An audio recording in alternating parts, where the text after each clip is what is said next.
નમસ્કાર વિદ્યાર્થી મિત્રો, કેમ છો? મજામાં ને? ઓકે, ચાલો વધીશું આગળ પાછા. રીકેપમાં મારે એટલું કહેવાનું કે લાસ્ટ લેક્ચરમાં તમે લિગેન્ડ વિષયની ડિટેલમાં માહિતી શીખી લીધી છે. ઓકે, હજુ આજે જાણકારી છે તમારી પાસે, આગળ વધીએ છીએ અને આઈયુપીએસસી નામકરણની બધી વિગત આવતી જશે. યાદ કરી લો કે ભાઈ સામાન્ય રીતે લિગેન્ડનું જે તમે વર્ગીકરણ આપેલું હતું એ જે લિગેન્ડનો અણુ છે એમાંના જે પરમાણુ કેટલા પરમાણુ ઇલેક્ટ્રોન યુગ્મનું દાન કરે છે, કેટલા સહવર્ગ સહસંયોજક બંધ બનાવે અને કેટલી દ્વિતીયક સંયોજકતા સંતોષે એના પ્રમાણે તમે વર્ગીકરણ કરેલું. અને સાથે સાથે વીજભારને પણ ધ્યાનમાં લીધેલું હતું, પણ વીજભાર હું છેલ્લે બોલું છું એટલા માટે કે અમુક તકલીફ તો કહેતી જ ને. આમ જનરલ ફિનોમિના એવી છે કે -1 સંયોજકતા ધરાવતો કોઈ પણ ઋણ આયન એક દંતીય ઋણ લિગેન્ડ કહેતા. તટસ્થને આપણે વિચારતા નથી અત્યારે. ઓકે, -2 સંયોજકતા ધરાવતો દ્વિદંતીય કહેવાય, પણ O2- છે છતાં તમે એક દંતીય લીધેલું છે ને. 3 અપવાદ તરીકે મૂકેલા હતા ને તમારી પાસે, O-2, S-2, N3- હતું. ઓકે, અને સાથે સાથે એમ પણ ચર્ચા કરી લીધી કે ભાઈ એક પરમાણુ ભાગ લેતી એક દંતીય મોનોડેન્ટેટ, 2 પરમાણુ તો દ્વિદંતીય, 3 પરમાણુ તો ત્રિદંતીય, 6 હોય તો ષડદંતીય, અને 2 કે 2 થી વધુ હોય તો એને આપણે બહુદંતીય કીધેલું હતું.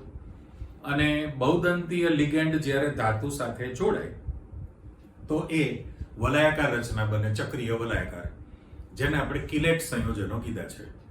અને એમ પણ સ્પષ્ટતા કરી કે ભાઈ કિલેટની સ્થિરતા વધુ હોય છે. સાદા સંકીર્ણો જે છે એક દંતીય વાળા એ સ્થિરતા ઓછી ધરાવે. એનું ઉત્કલન બિંદુ ગલન બિંદુ કેવું હોય? કોનું? નીચું હોય ને. અને પેલાનું સ્થિરતા વધુ છે તો ઉત્કલન બિંદુ ગલન બિંદુ ઊંચું હોય. અને પાછળ છેલ્લે તમારી પાસે ઉભયદંતી હતું. એ બહુ અગત્યનું છે ભાઈ, કારણ કે તમારી પાસે ભેળસેળિયા તો આઈયુપીએસસી નિયમો તમે શીખશો ત્યારે આવવાના છે, પણ આપણે NO2- હતું, નાઇટ્રાઇટ. હવે NO2- માં બહુ પરમાણુ આયન થયો કહેવાય. નાઇટ્રોજન પણ ઇલેક્ટ્રોન યુગ્મનું દાન કરી શકે છે, ઓક્સિજન પણ આપી શકે. તો મધ્યસ્થ ધાતુ પરમાણુ કે આયનને કયો પરમાણુ દાન કરે છે લિગેન્ડનો, એના પ્રમાણે એને બાજુમાં લખવું પડે. નામ તો નાઇટ્રાઇટ જ છે, NO2-, પણ એમાં જો N દાન કરે તો તમારે કેપિટલ N લખવું પડે. અને ઓક્સિજન દાન કરતો તો નાઇટ્રાઇટ પછી O લખવું જ પડે. એવું તમારે થાયોસાઇનેટો હતું ઉદાહરણમાં, SCN-. સલ્ફર પણ દાન કરી શકે, નાઇટ્રોજન પણ દાન કરી શકે. એ ઉભયદંતી લિગેન્ડ હતું. રાઈટ? ઓકે, એ સામાન્ય ચર્ચા થઈ ગયા પછી આપણે આગળ વધતા જઈએ છીએ. હજુ મેં થોડા હેડિંગ મૂકેલા છે, એટલું આપણે ક્લિયર કરવું છે આજની તારીખે. પહેલો શબ્દ મૂકેલો છે કે બધા નજીક છે, મારા અંદર ફરતા રહેવાનું. થોડી વાર અહીં લખીશ, અહીં લખીશ, ક્લિયર થતું જાય. અહીંયા સવર્ગાંક એટલે શું છે પણ અહીંયા સ્પષ્ટતા કરવી પડે. સંકીર્ણમાં સવર્ગાંક છે, કારણ કે આપણું પહેલું ચેપ્ટર જે છે સોલિડ સ્ટેટ, ઘન અવસ્થા, એમાં પણ તમારી પાસે સવર્ગાંક આવે.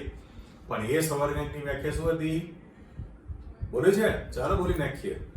આયોનિક ઘન પદાર્થની જાળીદાર સ્ફટિક રચનામાં રહેલા આયનોમાં કોઈ પણ એક ધન આયનની આસપાસ ગોઠવાયેલા રહેતા વિરુદ્ધ વીજભાર ધરાવતા ઋણ આયનોની સંખ્યાને તે ધન આયનનો સવર્ગાંક કહેવાય. એટલે અહીંયા તમને સ્પષ્ટતા કરવી જ પડે, કારણ કે સવર્ગાંક કોઓર્ડિનેટ કહીએ છીએ, પણ એમાં સંકીર્ણમાં સવર્ગાંક એટલે શું એવું તમને કીધું છે. એટલે આપણે વ્યાખ્યા બનાવી હોય તો કહી શકીએ કે મધ્યસ્થ ધાતુ, 2 શક્યતા, કાં તો એ પરમાણુ હોઈ શકે અથવા તો આયન છે. એટલે મારે છગડીયો ક્રોસ મૂકી દેવાનો છે. સંકીર્ણ સંયોજનમાં જે મધ્યસ્થ ધાતુ, પરમાણુ અથવા આયન છે એની સાથે જે લિગેન્ડ જોડાવાના છે એ લિગેન્ડ ઇલેક્ટ્રોન યુગ્મનું દાન કરીને સવર્ગ બંધથી જે જોડાવાના છે, સવર્ગ બંધથી એ લિગેન્ડની કુલ સંખ્યાને તે ધાતુ પરમાણુનો સહવર્ગાંક કહીએ છીએ. ઓકે, એટલે લિગેન્ડ જે સહવર્ગ બંધથી જોડાય છે એ લિગેન્ડની કુલ સંખ્યાનો સરવાળો, એને આપણે એનો સહવર્ગાંક કહીએ છીએ. હવે દરેક ધાતુનો સહવર્ગાંક નિશ્ચિત છે, પણ ફેરબદલી થઈ શકે એવું જરૂરી નથી હોતું. બરાબર, વૈજ્ઞાનિકો માનતા હતા દરેક ધાતુનો સહવર્ગાંક નિશ્ચિત છે. ઓકે, પણ અલગ પ્રકારના સહવર્ગાંક વાળા સંયોજનો પણ બની શકે છે. એવું જ એક સ્પષ્ટતા કરું, જેમ લિગેન્ડમાં આપણે પ્રકાર આપ્યા ને, એકદંતીય, દ્વિદંતીય, ત્રિદંતીય, ષડદંતીય, બહુદંતીય. ઓકે, પણ ફ્લેક્સિડેન્ટેડ પણ કહેવાય. ફ્લેક્સિડેન્ટેડ ઇંગ્લિશ વર્ડ મેં વાપર્યો એટલા માટે કે એ અનુરૂપ હોઈ શકે. દાખલા તરીકે EDTA છે, EDTA, ethylene diamond tetra acetate, તો એને આપણે વીજભાર એનો -4 છે, પણ એને ષડદંતીય 6 પરમાણુ દાન કરી શકે છે ને. કેમ? તો કે ઓક્સિજનના પરમાણુ પાસે 4 અબંધકારક ઇલેક્ટ્રોન યુગ્મ ધરાવે અને નાઇટ્રોજન પણ 2 છે, તો 6 બંધ બનાવી શકે. પણ એને જરૂર પડે તો માત્ર ઓક્સિજન જ દાન કરી શકે, તો એ 4 બંધ જ બનાવી શકે. તો એ 4 બંધ થયું એટલે ચતુર્દંતીય થયું કહેવાય ને. ષડદંતીય છે, ચતુર્દંતીય પણ બની શકતું કહેવાય, એટલે એને ફ્લેક્સિડેન્ટેડ કહેવાય. એવી પણ બધી શક્યતા હોય છે એની અંદર, ડિટેલ પણ અત્યારે. એટલે અત્યારે તમને કહે છે કે મધ્યસ્થ ધાતુ પરમાણુ કે આયન સાથે જે લિગેન્ડના પરમાણુ ઇલેક્ટ્રોન યુગ્મનું દાન કરે છે, એ લિગેન્ડની કુલ સંખ્યાને એને એ ધાતુનો સહવર્ગાંક કહેવાય. હવે આપણે એવી સ્પષ્ટતા કરીએ છીએ કે ધાતુનો સહવર્ગાંક કહેવાય એટલે કુલ સંખ્યાને તે ધાતુનો સહવર્ગાંક કહે છે. જે પાછા આવી ગયા જો, હવે દરેક ધાતુનો સહવર્ગાંક તમારી પાસે નિશ્ચિત હોય છે. હવે સામાન્ય સંજોગોમાં આપણી પાસે ધાતુનો જે સહવર્ગાંક છે કાં તો 2 હોય, કાં તો 4 હોય, 5 હોય અથવા તો 6 હોઈ શકે. અશક્યતા નથી. સહવર્ગાંકની કિંમત તમારી પાસે જે બનવાની છે, આપણે સીધું દાખલા તરીકે સેમ્પલ આપવું હોય, સેમ્પલ તો હું AgCN ટ્વાઇસ માઇનસ લખી શકાશે. બરાબર, પહેલું મેં લખેલું છે. ત્યાર પછી તમારી પાસે 4 વાળું દાખલા તરીકે સેમ્પલ લેવું તો NiCO4 લખું 4 માટે. 5 માટે પણ આવી શકે એની અંદર. પછી દાખલા તરીકે CONH3 6 હતું, 3+ હતું, છે કે નહીં? આની અંદર હજી તમારી પાસે FeCN6 4- હતું. એટલે આ જે સંકીર્ણ આયન છે, એ સંકીર્ણ આયનની અંદર આ તો તમે ઢગલા પણ લખી શકો. ભણી લીધા પછી જે ઉદાહરણ આપવા હોય તો આપી શકો. જો અહીંથી આપણે કન્ટિન્યુઅસ લખેલું છે, તો આની અંદર Ag+ આયનનો સહવર્ગાંક કેટલો થયો તમારી પાસે? 2 છે. કારણ કે એની સાથે 2 લિગેન્ડ જોડાવાના છે. જે Cn છે, એકદંતીય ઋણ લિગેન્ડ, એ 2 સંખ્યા મૂકી છે, બંને ઇલેક્ટ્રોન યુગ્મનું દાન કરશે. એટલે Ag+ આયનનો સહવર્ગાંક 2 થયો. અહીંયા આગળ કાર્બન મોનોક્સાઇડ, કાર્બોનિલ શબ્દ તમારી પાસે, તો અત્યારે Ni જે છે, Ni ઉપર જે સંયોજકતા લખેલી છે એ કશું નથી, પણ નિકલનો ઓક્સિડેશન આંક 0 છે. એટલે ઉપર કઈ ન લખું છું, આપણે Ni 0 લખે, પણ આપણે લખતા નથી. તો Ni નો સહવર્ગાંક, પછી આયન ન લખાય ને, Ni નો જે સહવર્ગાંક છે એ તમારી પાસે કેટલો થવાનો છે? 4. આ બંને લખેલા છે, તો એમાં કારણ કે બંનેમાં તમે જોઈ લીધું છે કે ભાઈ આ તટસ્થ છે, તટસ્થ, તો CO3+, કારણ કે જે સંકીર્ણ આયનની સંયોજકતા છે એ જ ધાતુનો ઓક્સિડેશન આંક બનવાનો હોય. તો CO+3 આયનનો સહવર્ગાંક તમારી પાસે કેટલો થયો? સહવર્ગાંક 6 બને ને. ઓકે, અહીં આગળ હિસાબ કિતાબ પ્રમાણે તમે જે ઓક્સિડેશન આંક લખવાના છો, FeCN6 4- છે, તો -6 એટલે +6 માંથી 2 જાય, તો આમાં તમારી પાસે Fe+2 તરીકે છે ને. તો મારે જે લખાણ આપવું છે કે ભાઈ Fe+2 આયનનો સહવર્ગાંક 6 જ છે ને, કારણ કે 6 લિગેન્ડ જોડાના છે. ટૂંકમાં આપણે એવું કહી શકીએ છીએ કે ભાઈ મધ્યસ્થ સંકીર્ણ સંયોજન અથવા સવર્ગ સંયોજન એમ બોલો તો પણ ચાલે. સંકીર્ણ સંયોજનમાં રહેલા મધ્યસ્થ ધાતુ પરમાણુ કે આયન સાથે જોડાયેલા સવર્ગ બંધથી જોડાયેલા લિગેન્ડની કુલ સંખ્યાને તે ધાતુ આયન અથવા પરમાણુનો સવર્ગાંક કહે છે. સામાન્ય સંજોગોમાં સવર્ગાંક તમારી પાસે 2, 4, 5 કે 6 હોઈ શકે. આ તમે દાખલા તરીકે સેમ્પલ આપેલું છે તો આમાં 2 લિગેન્ડ છે એટલે સવર્ગાંક 2 થયો. આમાં 4 લિગેન્ડ, આ બંનેમાં તમારી પાસે 6 લિગેન્ડ છે. પણ જે ધાતુ આયન લખેલો છે એ એની ઓક્સિડેશન અવસ્થા આપણે ભણવાના છીએ Ag+Ni0 CO+3 Fe+2 મેં મૂકેલું છે. તો તરત જ તમારી પાસે ઓક્સિડેશન સ્થિતિ લખેલી છે. ઓક્સિડેશન સ્થિતિ તો આપણે બાજુમાં જવું પડે ને, જતા રહીએ આગળ કે ભાઈ મધ્યસ્થી પરમાણુનો ઓક્સિડેશન આંક કોને કહેવાય. ઓકે, તો એ ઓક્સિડેશન આંક ક્યારે તમે નક્કી કરી શકો? તો તમારી પાસે મુદ્દો છે કે ભાઈ તમારી પાસે જે સંકીર્ણ સંયોજન છે એ સંકીર્ણ સંયોજનમાં મધ્યસ્થ પરમાણુ અથવા આયન સાથે જોડાયેલા જેટલા લિગેન્ડ છે એ લિગેન્ડને દૂર કરી દો.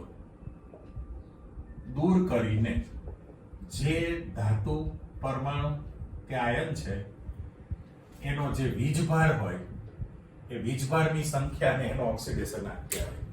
એટલે ટૂંકમાં આ મુદ્દેથી કાન પકડાયો છે. સરળ વસ્તુ એકની એક જ છે આની અંદર, પણ દરેકનો આપણે જાણીએ છીએ ને કે ભાઈ સંક્રાંતિ તત્વો વિવિધ ચલાયમાન વેરિયેબલ ઓક્સિડેશન સ્થિતિ ધરાવે છે, અલગ અલગ પ્રકારના મળે. એટલે તમે નક્કી ક્યારે કરી શકો? તો આપણી પાસે સ્પષ્ટતા કરેલી છે આની અંદર કે ભાઈ સંકીર્ણ સંયોજનમાં, જો સંકીર્ણ સંયોજન એમાં જે મધ્યસ્થ પરમાણુ કે આયન છે એની સાથે સવર્ગ બંધથી જોડાયેલા લિગેન્ડ જેટલા છે બધા જ લિગેન્ડને દૂર કરવામાં આવે. ઉપર શબ્દ મૂકી દો છો, બધા જ જેટલા લિગેન્ડ છે બધા જ લિગેન્ડને તમે દૂર કરી નાખો અને પછી જે ધાતુ પરમાણુ અથવા આયન વીજભાર ધરાવે એ વીજભારને તેનો ઓક્સિડેશન આંક ગણાય. ઓક્સિડેશન સ્થિતિ, ઓક્સિડેશન સ્ટેટ. એટલે અહીંયા આગળ તમારી પાસે આ બધી જે ચર્ચા કરી છે એ સમજણ ક્યારે પડે? તો લાસ્ટ ટાઈમ મેં તમને એક સૂત્ર આપેલું હતું, કરો યાદ. એમાં તમને કીધેલું Z = A+N × X. આ એક ફોર્મ્યુલા છે. આના પ્રમાણે તમારે જવાનું છે. એટલે આ પ્રમાણે જો તમે ગણતરી મૂકો તો તમારે એકચ્યુઅલી ઓક્સિડેશન સ્થિતિ શોધવી છે ને, તો એને સૂત્ર કરતા કરવાનો છે. એનો અર્થ એમ કે N × X રાશિ બરાબરની પેલી બાજુ લઈ જવાની છે આખી રાશિને. અંડરલાઈન મૂકી એટલે સૂત્ર પ્રમાણે અહીં જે લખાણ આપેલું છે એ બની જ ગયું કે ભાઈ AgCN twice -1 છે. ઓકે, તો એના માટે માની લો કે આપણે એક ગણતરી આપી જ દઈએ. દાખલા તરીકે તમારું નંબરિંગ કરી દો. ચાલો, આ તમારી પાસે 1 નંબર, આ 2 નંબર, આ 3 નંબર અને 4 નંબર છે. ગમે તે લખી શકે એવું જરૂરી નથી. માની લો કે આપણે પહેલું જ ઉદાહરણ મૂકેલું છે. તો પહેલા ઉદાહરણ માટે ઓક્સિડેશન સ્થિતિ કેવી રીતે ગણાય? તો AgCN twice -1 તમે અહીંયા લખેલું છે. ઓકે, એટલે આપણે સ્પષ્ટતા કરી છે કે ભાઈ આ ઓક્સિડેશન સ્થિતિ જે લખેલી છે, ઓક્સિડેશન સ્થિતિ એ આપણે શોધવી છે. તો આ જે બોક્સની જે સંયોજકતા છે એને તમારે Z કહેવાનું છે. ઓક્સિડેશન સ્થિતિ જે છે એને A કહેવાનું છે. લિગેન્ડની સંખ્યાને N કહેવાનું છે અને લિગેન્ડના વીજભારને X કહેવાનું છે. આ લાસ્ટ ટાઈમ આપણે ઉદાહરણ આપેલું જ હતું. તો એના પ્રમાણે આપણે જો ગણતરી મૂકીએ, આના પ્રમાણે જો આપણે ગણતરી કરતા જઈએ બરાબર, તો રાશિ બરાબર થવી જોઈએ. એટલે અહીંયા આગળ ફરી લખું, Z = A+N × X કરી દો ને, N × X છે. તો Z ની કિંમત મારે -1 લખવાની છે, Ag ની કિંમત +1 છે, લિગેન્ડની સંખ્યા 2 છે અને વીજભાર તમારી પાસે -1 છે. એટલે અહીંયા તમે જોઈ શકો છો કે -1 બરાબર -1 થઈ ગયું ને, -1 બરાબર -1 બની જશે. એટલે અર્થ એવો થયો કે આ સૂત્ર પ્રમાણે તમે એની ગણતરી મૂકી શકો. ઓકે, એટલે જેટલા વીજભાર છે લિગેન્ડના વીજભાર એ તમે દૂર કરી નાખો, તટસ્થ હોય અથવા તો ઋણ લિગેન્ડ હોય. એટલે અહીંયા તમે પાછા ચિત્રમાં આવી જાઓ કે ભાઈ આ પહેલું તમે ક્લિયર કર્યું. હવે NiCO4 છે. હવે CO કાર્બોનિલ તટસ્થ લિગેન્ડ છે, આગળ પાછળ કશું જોડાયેલું નથી, એટલે તટસ્થ અણુ છે, તો સંકીર્ણની સંયોજકતા 0 છે, તો નિકલ 0 જ બનશે. પણ અત્યારે જે લખેલું છે કે CONS363+, તો NH3 તટસ્થ લિગેન્ડ છે, NH3 પોતે તટસ્થ લિગેન્ડ છે, એટલે Z બરાબર A બની ગયું. Z બરાબર A, અહીંયા તમારે N × X ની વેલ્યુ 0 થઈ, Z બરાબર A. એટલે જેટલો ઓક્સિડેશન 8 છે એની સંકીર્ણની સંયોજકતા બની. ત્યારે નીચલા સભ્યમાં તમે FeCN6 4- લખેલું છે, FeCN6 4- છે. માની લો કે આપણે આજે સભ્ય મૂકીએ છે, પાંચમા સભ્ય માટે લખવું છે, એવું નથી લખવું, ચાલો આપણે અલગ જ આપી દઈએ, અલગ જ આપણે તૈયાર કરી દેવું છે. માની લો કે હું પ્લેટિનમ લખું, પણ એમાં એક સ્પષ્ટતા કરી દઈએ ભાઈ, સામાન્ય રીતે એવું જરૂરી નથી, પ્લેટિનમની બે સંયોજકતા છે, +2 હોય અને +4 પણ હોય, બરાબર. જો +2 તરીકે અસ્તિત્વ ધરાવતું હોય તો એનો સહવર્ગાંક જે છે કેટલો હોય? 4. ઓકે, અને જો +4 તરીકે અસ્તિત્વ ધરાવતો તેનો સહવર્ગાંક તમારી પાસે 6 હોવાનો. આપણે એક માહિતી આપી કે પ્લેટિનમની ઓક્સિડેશન સ્થિતિ +2 હોય તો મોટા ભાગેનો સહવર્ગાંક 4 બને, પણ +4 હોય તો 6 બની શકે એની અંદર. એટલે હવે ઓક્સિડેશન સ્થિતિ જો તમારે તૈયાર કરવી હોય આની અંદર, તો આપણે પ્લેટિનમનો એક સભ્ય મૂકીએ છીએ, સીધા તમે NH3 મૂકી દો તો પણ વાંધો નથી, અને અલગ કરીને લખવું હોય તો પણ વાંધો નથી. માની લો કે હું PtNH3 ટ્વાઇસ લખું અને Cl2 લખું છું, રાઈટ? તો આ સંકીર્ણ માટે તમે શું કહી શકવાના છો આની અંદર? કારણ કે પ્લેટિનમનો સહવર્ગાંક જે છે, પ્લેટિનમનો સહવર્ગાંક તમારી પાસે કેટલો થવાનો છે? 4 થયો ને, કારણ કે 2 NH3 ને 2 Cl છે આની અંદર. અને દાખલા તરીકે તમે સીધું જ PtNH3 6 કરી નાખો, તો અત્યારે જે છે Cl નો ઓક્સિડેશન આંક -1, સંખ્યા 2 એટલે -2, આ 0 છે, તો ઓક્સિડેશન સ્થિતિ તમારી પાસે માઇનસ પણ લખી શકાય. હા, એમાં ડિટેલમાં આપણે નથી જતા, માત્ર તમને એવું કહેવામાં આવી ગયું કે ભાઈ જે સંકીર્ણ છે એ તમારી પાસે બદલાઈ જાય, ચેન્જ કરી નાખો. અહીંયા અલગ પ્રકારનું સભ્ય તમારે મૂકવું હોય, માની લો કે હું FeNH3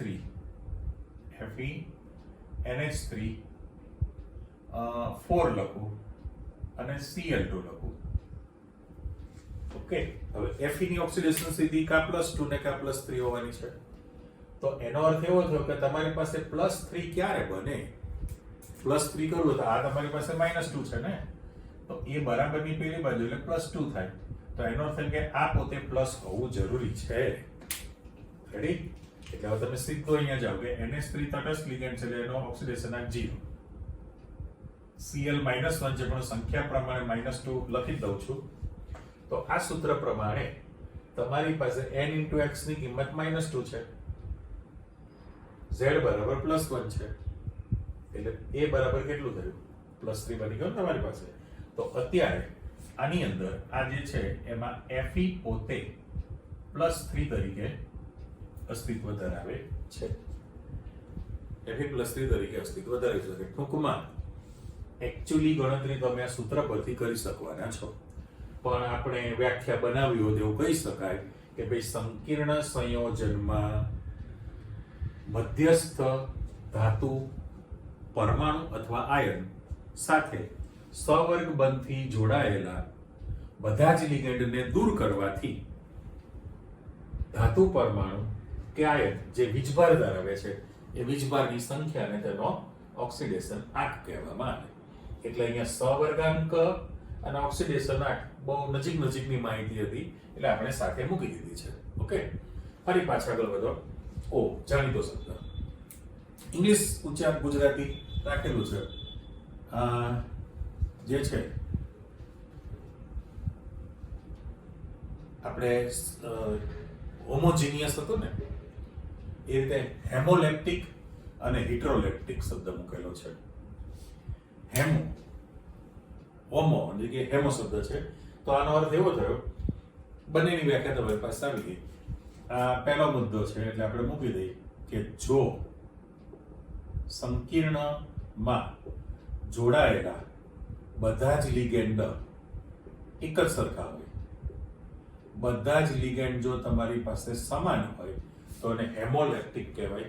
તો હિમોલેપ્ટિક પણ શબ્દ વાપરી શકે. આ જે હેમો લખેલું છે એટલે હિમોલેપ્ટિક પણ શબ્દ વાપરી શકે. હિમોલેપ્ટિકનો અર્થ છે જો સંકીર્ણમાં બધા જ લિગેન્ડ સમાન હોય તો એને સમ લિગેન્ડિક શબ્દ પણ વાપરી શકાય.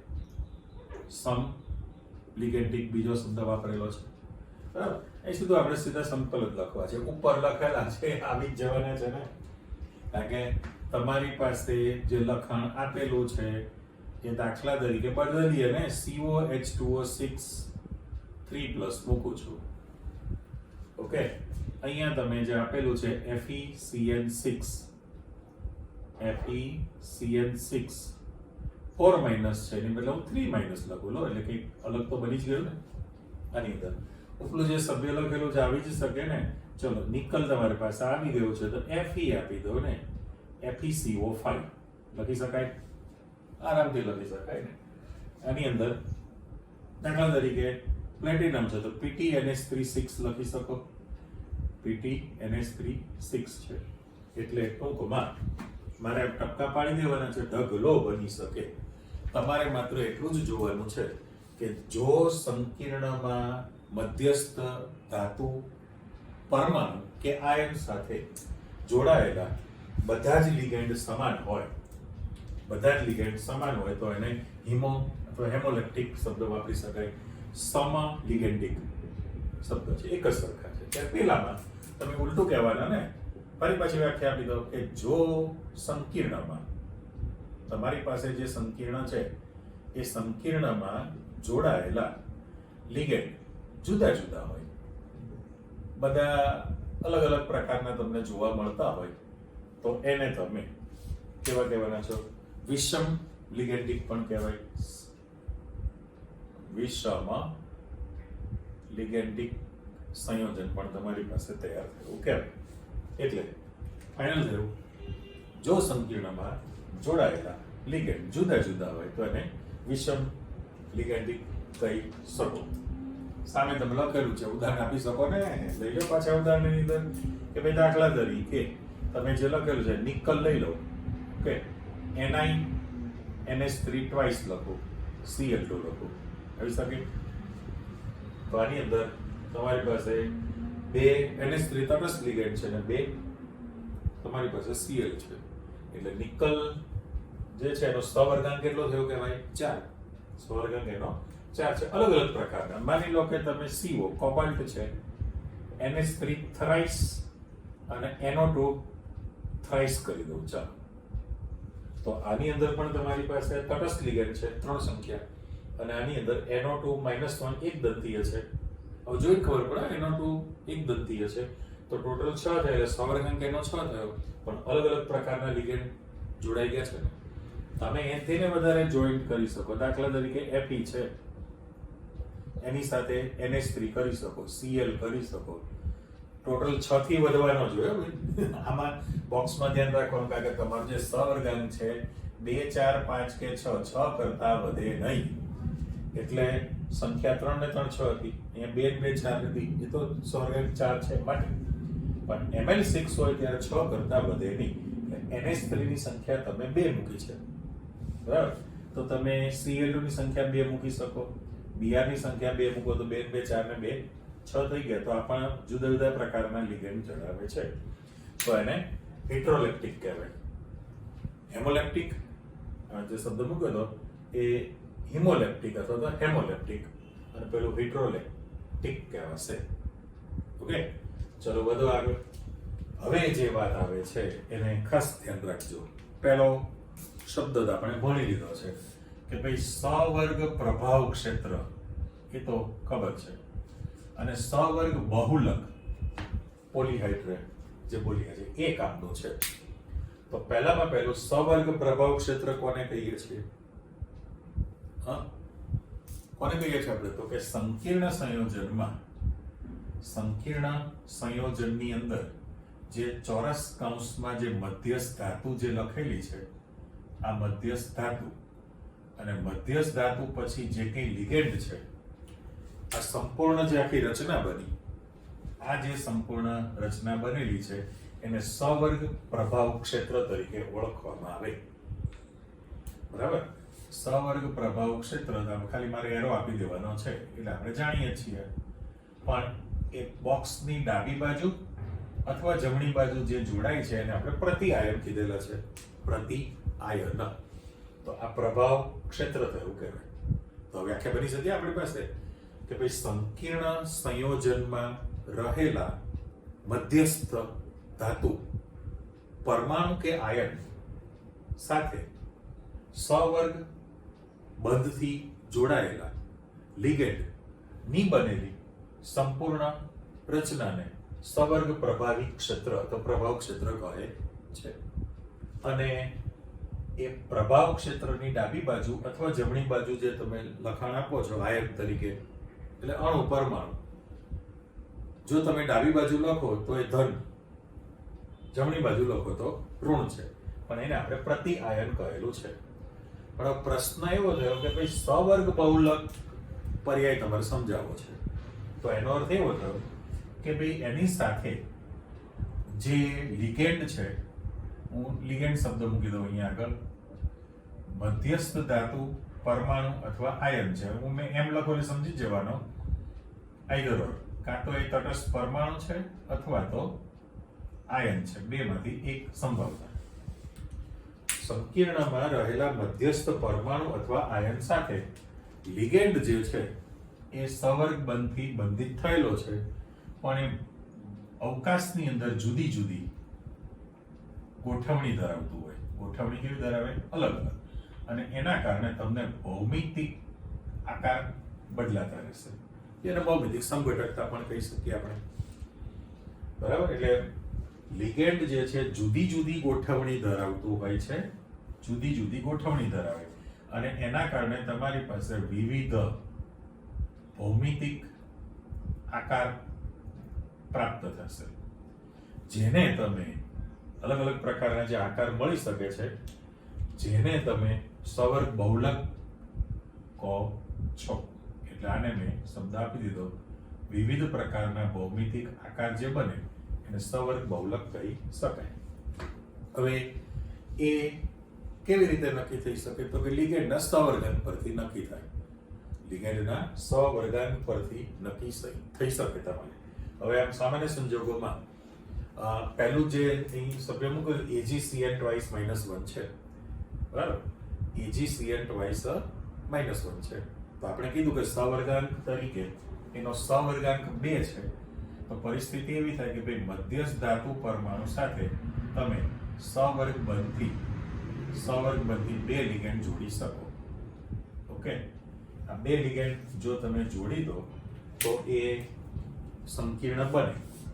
એનો આકાર રેખીય બન્યો કહેવાય, એટલે એનો ખૂણો પણ 180 ડિગ્રીનો બને. આપણે આપી દીધું કે ભાઈ AgCN twice -1 એનો સવર્ગાંક 2 છે, Ml2 સંકીર્ણ બને. Ml2 સંકીર્ણ તૈયાર થવાનું છે. એટલે એકચ્યુઅલી હવે તમારી પાસે એવું ફાઇનલ થઈ ગયેલું છે.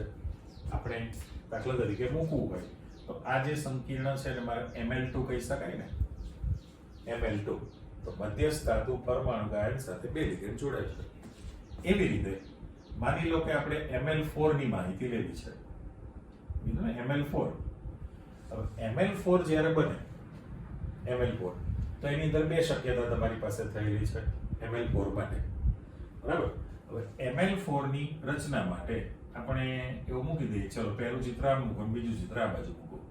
આ જે મધ્યસ્થ ધાતુ પરમાણુ છે એની સાથે આપણે 4 લિગેન્ડ મૂકી દઈએ. 4 લિગેન્ડ જે છે તો સમતલીય ચોરસ રચના બની કહેવાય. સમતલીય ચોરસ છે. એટલે અહીં હજી આપણી પાસે વાંધો નથી આની અંદર. હવે સાથે સાથે એવું લખી શકે સમતલીય ચોરસ. ઓકે, ઉદાહરણ પછી તમે આપી શકશો એની અંદર. મિક્સ ન કરો એટલે હું જરા વચ્ચે લાઇનિંગ આપી દઉં. ચલો જુઓ, પહેલું Ml2 છે, રેખીય છે કે પહેલું સેમ્પલ AgCl ટ્વાઇસ -1 છે, એ પરિવાર લખતો નથી.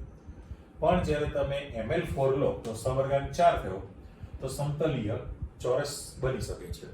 અને સાથે સાથે બીજો જે આકાર બને એ સમચતુષ્ફલકીય પણ હોય ને.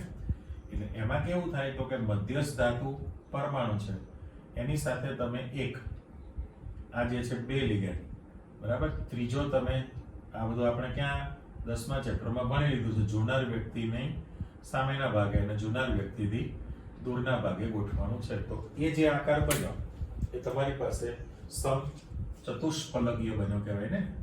સમચતુષ્ફલકીય સંકીર્ણનો આકાર બની શકે. આ Ml4. ચલો હું અહીંથી લાઈન કાઢી નાખું છું. સીધું જ તમને એવું આપી દઉં કે આ Ml4 જે છે Ml4 એના તમે બે આકાર કર્યા. સમતલીય ચોરસ, સમચતુષ્ફલકીય છે. હવે મિક્સ ના થાય એટલે ફરી પાછું હું લાઇનિંગ આપી દઉં છું. અને આમાં આ રીતનો ભાગ પાડી દઈએ આપણે એટલે અંદાજ આવે.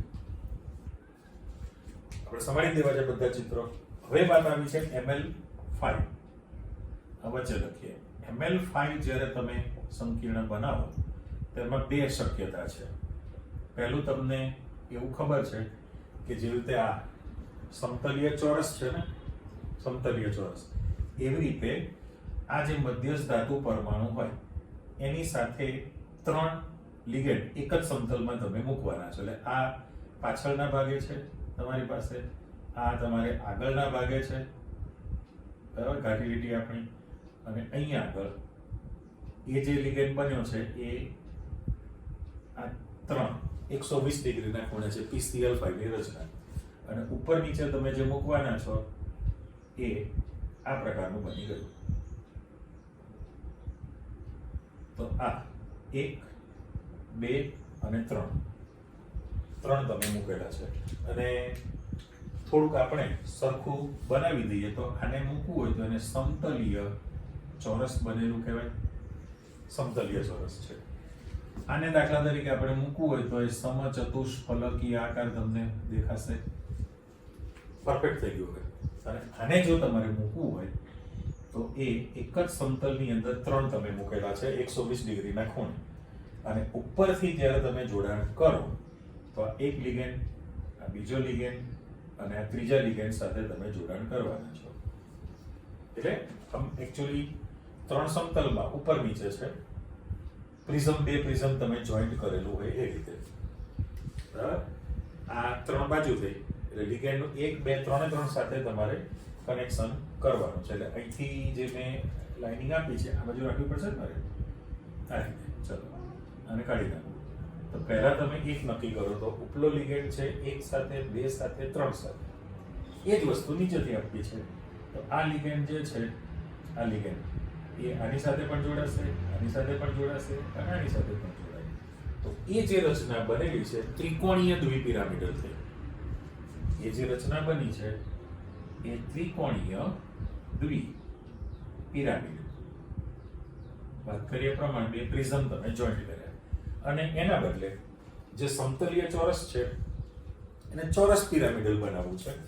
તો ફરી પાછું આ જે મધ્યસ્થ ધાતુ છે એની સાથે તમે આ રીતના 4 લિગેન્ડ તો એક જ સમતલમાં મૂકી દીધા છે અને 5મો લિગેન્ડ તમે ઉપર લેવાના છો.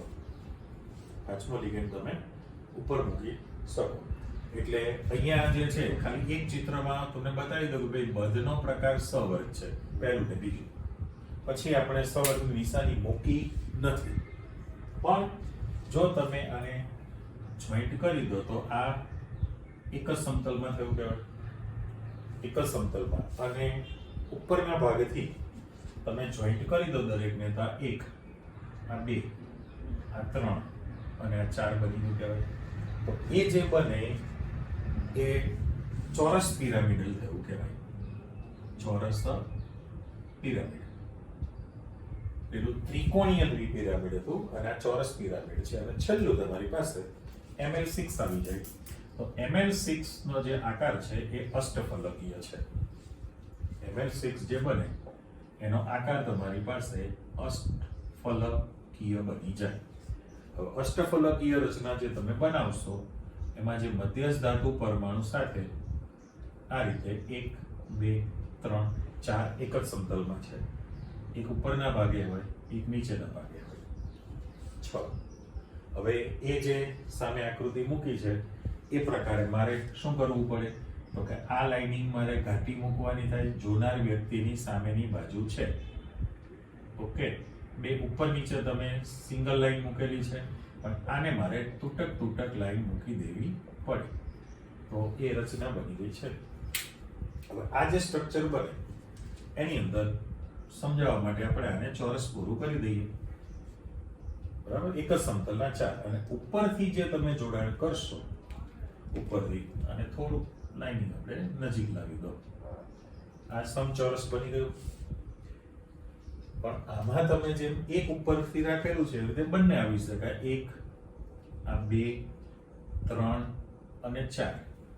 તો બાજુનું તમને ચોરસ પિરામિડ જેવું દેખાય છે ને, પણ સાથે સાથે નીચલો જે લિગેન્ડ છે એને પણ જોડવું જ પડે. 1 2 3 અને 4. અષ્ટ એટલે 8 ફલક એટલે બાજુ. તો અષ્ટફલકીય રચના તમારી પાસે બની ગઈ છે આની અંદર. એટલે તમે જે ઉદાહરણ મૂકવું હોય તો પહેલું જે મૂકેલું છે આની અંદર એ તો તૈયાર જ છે. ચલો લખીએ, તમને એમ ન થાય. માની લો કે હું AgCN twice -1 લખું તો એ રેખીય છે Ml2. ત્યાર પછી સમતલીય ચોરસ છે, સમતલીય ચોરસ તો એના અંદર તમે NiCl4 લખી શકો 2 હવે તમારે ઉપલી રચના સૂત્ર પ્રમાણે તૈયાર કરવાની. NiCl4 2 છે તો એ સમતલીય ચોરસ છે. આ તો તૈયાર જ છે કે ભાઈ NiCO4 લખી દઉં. NiCO4 તો એ તમારું સમચતુષ્ફલકીય રચના છે. રેડી? ત્રિકોણીય દ્વિપિરામિડનું જે ઉદાહરણ છે FeCO5 તમે લખી શકો. FeCO5 નું તમે ઉદાહરણ આપી શકો. બરાબર? પેન્ટાકાર્બોનેટ આયન 0 છે. અને અષ્ટફલકીય માટે આ જે ઉપરના ઉદાહરણ છે એ પણ લખી શકો. સીધું જ આપી દો ને કે ભાઈ CONH3 6 3 લો, પતી ગઈ વાર્તા. અષ્ટફલકીય તો ઢગલા બનશે. એટલે કહેવાનો અર્થ એવો છે કે ભાઈ આ જે મધ્યસ્થ ધાતુ પરમાણુ કે આયન અને લિગેન્ડ ની જે સંપૂર્ણ રચના છે એને સવર્ગ પ્રભાવ ક્ષેત્ર કહેવાય. બરાબર? અને એ જે મધ્યસ્થ ધાતુ પરમાણુ કે આયન સાથે લિગેન્ડ જોડાય એ જુદી જુદી દિશામાં ગોઠવાશે અને એના કારણે ગોઠવણી બદલાવાથી ભૌમિતિક આકાર તમને મળે. આકારના પ્રકાર તમને કીધા કે ભાઈ Ml2 હોય તો રેખીય છે, ઉદાહરણ આપ્યું. Ml4 હોય તો સમતલીય ચોરસ અથવા સમચતુષ્ફલકીય છે. આ બધું સંકીર્ણના જે સંકર્ણ શિક્ષ એમાં આવવાનું જ છે. એટલે અત્યારથી તમારે યાદ રાખવાનું છે પરમેનન્ટ. Ml5 હોય તો ત્રિકોણીય દ્વિપિરામિડ છે, ચોરસ પિરામિડ પણ થઈ શકે. અને Ml6 હોય તો અષ્ટફલકીય તમારી પાસે બની શકે છે. એટલે ટૂંકમાં આ જે આકાર વિશેની જાણકારી આવી. હવે આપણે કે હેડિંગ આપેલું છે કે ભાઈ એક કેન્દ્રીય સવર્ગ સ્પીસીસના સૂત્રો. હવે એક કેન્દ્રીય એટલે ખ્યાલ આવી ગયો છે. એક કેન્દ્રીય કોને કહીએ છીએ આપણે? તો કે પહેલી તમે ચોખવટ કરો કે જો સંકીર્ણમાં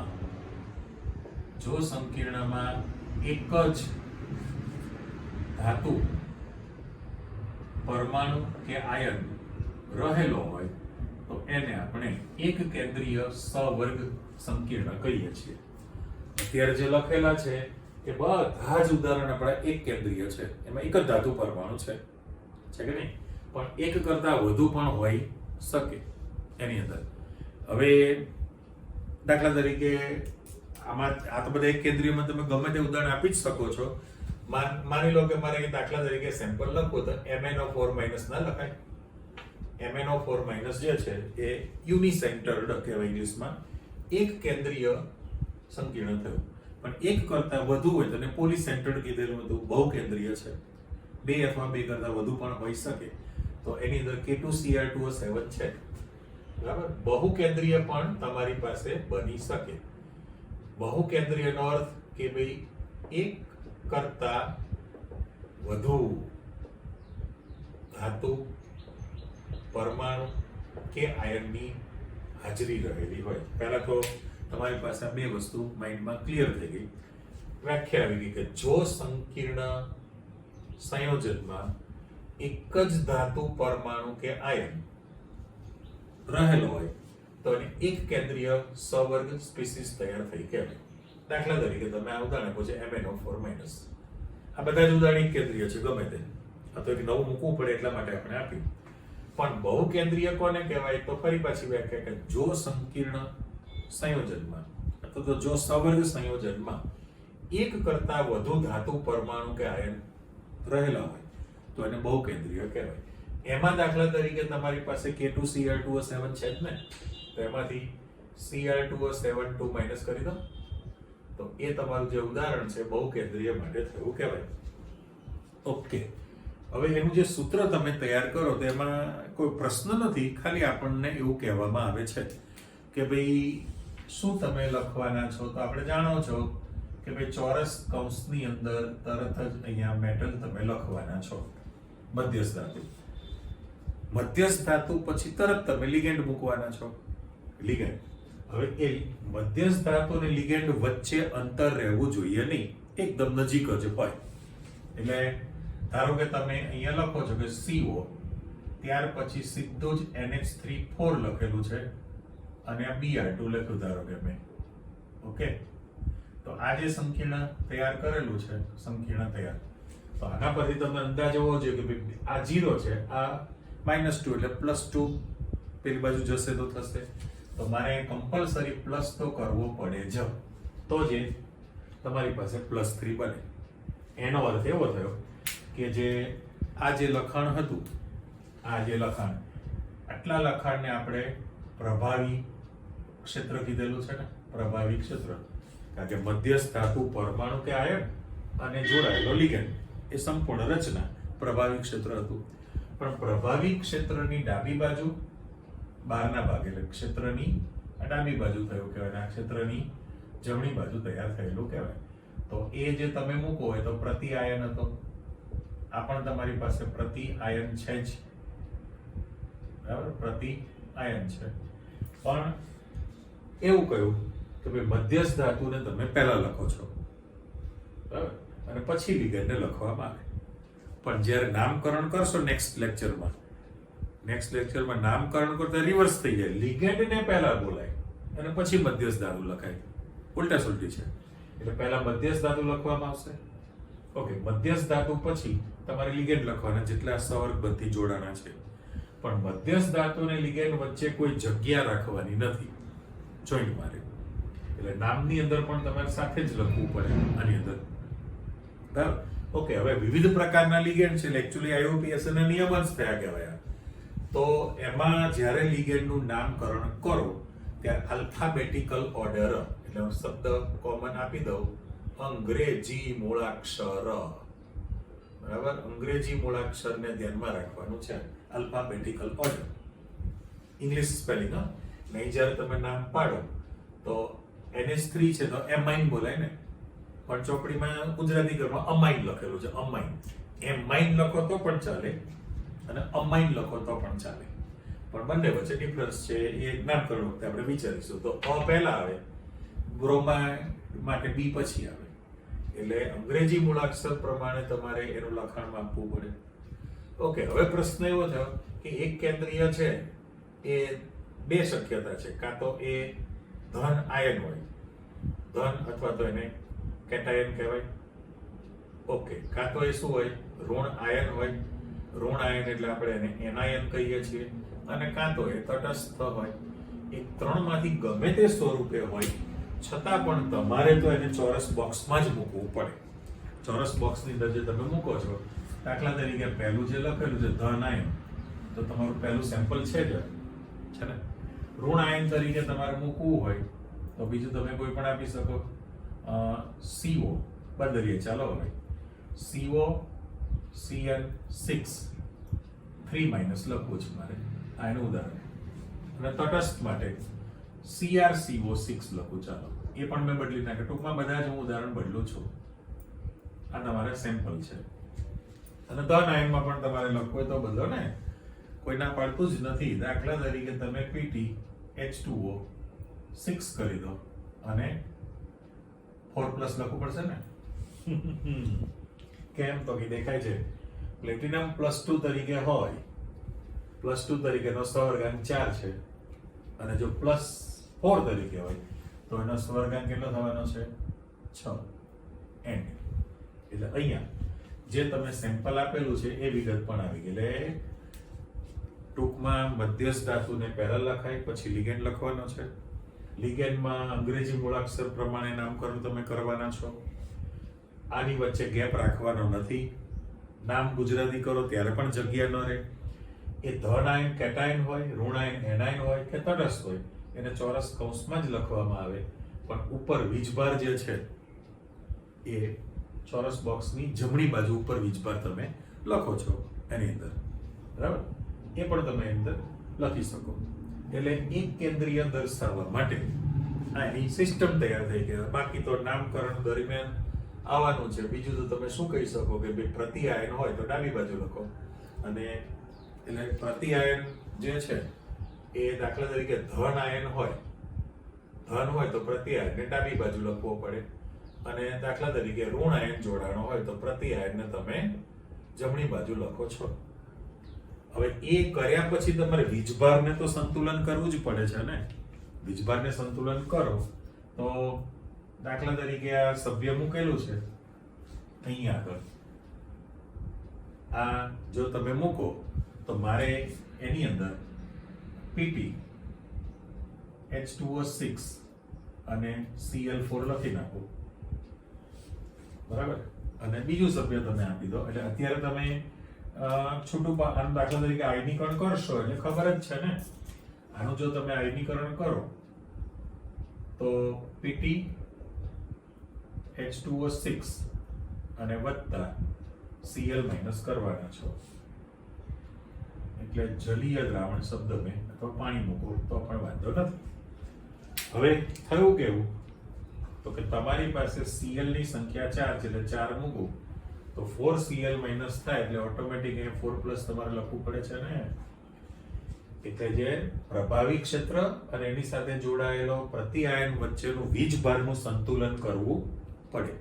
એટલે અહીંયા આગળ ખાલી શબ્દ આપી દે કે વીજભારનું સંતુલન જરૂરી હોય છે. તો તમે જે સેમ્પલ આપેલું છે એ ધન કેટાયન તરીકે મૂકેલું છે, અને એના બદલે તમે બીજું સભ્ય આપી દો. આની અંદર એનાયન તરીકે દાખલા તરીકે રાખવું છે તો પર લખેલું છે ને COCl6 3- તરીકે તમે મૂકેલું છે. હવે એ જો 3- કરવું હોય તો હું અહીંયા આગળ કોઈ પણ ધન આયન મૂકો, પણ K3COCl6 લખી શકું. આ આપણે સભ્ય મૂકીએ તો એનું જ્યારે તમે જલીય દ્રાવણ બનાવો તો એ દ્રાવણની અંદર K+ ધન આયન મુક્ત થશે અને વત્તા COCl6. ઓકે, પણ વીજભારની દ્રષ્ટિએ પોટેશિયમ K+ ની સંખ્યા 3 છે. જો આ 3 હોય છે ને 3, તો સામે મારે અહીંયા આગળ 3- લેવું પડે. એટલે વીજભારને પણ તમે સંતુલનમાં આપી શકો, ધન આયન ને ઋણ આયન. ઓકે, ટૂંકમાં તમે આજની તારીખમાં આજના લેક્ચરમાં સહવર્ગાંક વિશેની જાણકારી, ઓક્સિડેશન અવસ્થાની માહિતી તમે મેળવી. હિમોલેપ્ટિક એટલે હેમોલેપ્ટિક ને હાઇડ્રોલેપ્ટિક કોને કહેવાય એ ક્લિયર થઈ ગયું. સવર્ગ પ્રભાવી ક્ષેત્ર, પ્રભાવ તો પ્રભાવી ક્ષેત્ર, સવર્ગ બહુલક વિવિધ આકાર, અને એક કેન્દ્રીય બહુકેન્દ્રીય સ્પીસીસમાં લખવા માટેની સિસ્ટમ તમે જોઈ લીધી. ઓકે, નેક્સ્ટમાં તમે IUPAC ના નિયમો અને નામકરણની ચર્ચા શીખવાના છો. ઓકે, આટલું તૈયાર કરી રાખો, ફરી પાછા મળીએ. આવજો.